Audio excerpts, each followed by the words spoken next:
مسلمانوں، سب نمازیں خصوصاً بیچ کی نماز یعنی نماز عصر پورے اہتمام کے ساتھ ادا کرتے رہو اور اللہ کے آگے ادب سے کھڑے رہا کرو.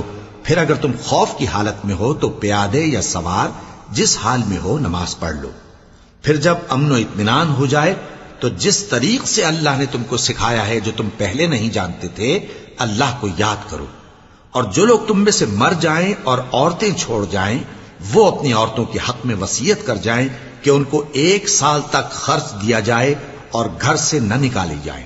ہاں اگر وہ خود گھر سے چلی جائیں اور اپنے حق میں پسندیدہ کام یعنی نکاح کر لیں تو تم پر کچھ گناہ نہیں. اور اللہ زبردست ہے، حکمت والا ہے.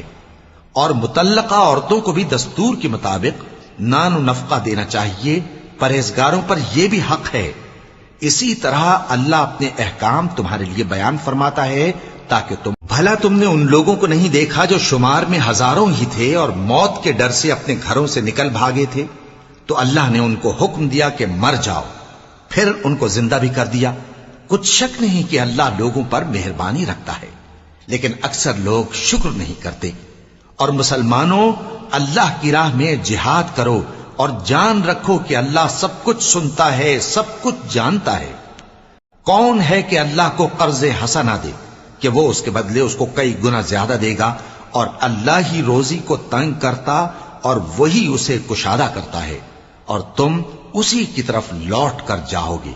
بھلا تم نے بنی اسرائیل کی ایک جماعت کو نہیں دیکھا جس نے موسیٰ کے بعد اپنے پیغمبر سے کہا کہ آپ ہمارے لیے ایک بادشاہ مقرر کر دیں تاکہ ہم اللہ کی راہ میں جہاد کریں؟ پیغمبر نے کہا کہ اگر تم کو جہاد کا حکم دیا جائے تو ایسا تو نہیں کہ لڑنے سے پہلو تہی کرو. وہ کہنے لگے کہ ہم اللہ کی راہ میں کیوں نہ لڑیں گے جبکہ ہم وطن سے خارج اور بال بچوں سے جدا کر دیے گئے. پھر جب ان کو جہاد کا حکم دیا گیا تو چند اشخاص کے سوا سب پھر گئے، اور اللہ ظالموں سے خوب واقف ہے.